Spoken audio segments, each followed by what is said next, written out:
மானதொரு சுவாமி ஸ்ரீனிவாச திருமலையில்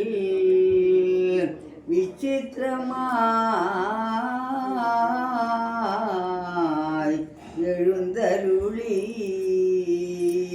சுவாமி வீதி தன்னில் பிரதட்சணமாய்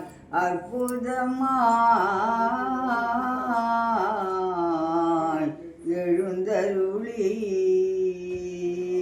சுவாமி அநேகம் கோடி பிரதிகளுக்கு திருமலையிலே வாழும் தேச பிரசித்தம் திருமலையிலே வாழும் தேச பிரசித்தம் திருவடியை கண்டவாள் ஒருவரும் இல்லை முத்திழைத்த மாடகட்டி பொன்கோபிரமும் முன்னே கருடகம்பம் சன்னதி அழகும் சித்திரமணி தேரழகும் கோனேரி தீர்த்தம் சேஷமாயெல்லோரும் வைக்க வந்தோம் இவ்வழகு பட்டதொரு சன்னதி அழகை என்னாலே சொல்ல முடியாது இப்போ அறிந்த மட்டும் சொல்லுகிறேன் ஆண்டவன் மகிமை அனைவரும் கேட்டு புகழ வேணும் என்று தெரிஞ்ச மட்டும் சொல்லுகிறேன் திருப்பதி மகிமை தேசத்தில் எல்லோரும் கேட்க வேணும் என்று இஷ்டமுடன் சொல்லுகிறேன் அச்சுதன் மகிமை இன்பமாய் எல்லோரும் கேட்க வேணும் என்று திருமலையிலே வாழும் திருவேங்கடத்தான் தேச பிரபஞ்சங்களை காப்பாற்ற வேண்டும்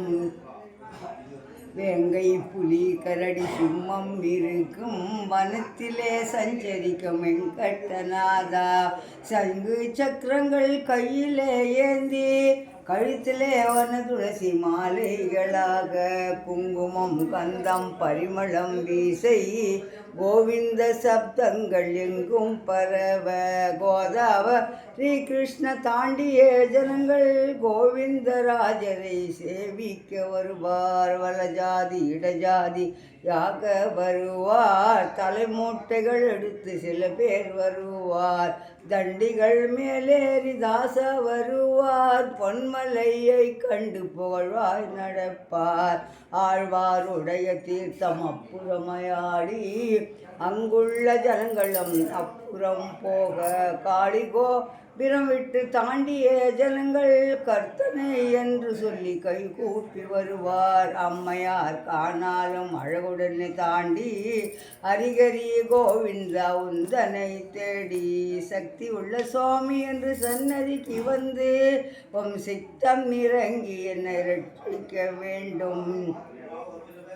மஞ்சை துணி படித்து ரூபாயை கட்டி மகராஜர் சன்னதிக்கு உண்டி கொண்டு வருவார் காட்டு வழியினில் கள்ளர்கள் வந்தாலும் கர்த்தனுடைய பணம் என்று கண்ணெடுத்தம்பாரார் அடிதண்டம் புரிதண்டம் போட்டு வருவார் அங்க பிரதட்சணம் பண்ணி வருவார் மந்தையில் காசு கொண்டு முடிகொண்டு வருவார் செட்டியில் நெய் கொண்டு சன்னதி மொழுகுவார் சர்க்கரையால் கோலங்கள் சொகுசாயிடுவார் கொப்பரை தேங்காய்கள் கொண்டு உடைப்பார் வாழைப்பழம் கொண்டு வந்து பணிவார் தேங்காய்கள் கொண்டு வந்து தண்டம் பணிவார் அவரவர் பிரார்த்தனை செலுத்தி வருவார் அலமங்க தாயாரை சேவித்து வருவார் வெள்ளி தடி எடுத்து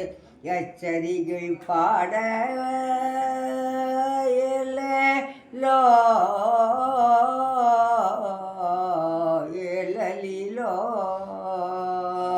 ஏலேலோ ஸ்ரீனிவாச ஜயம்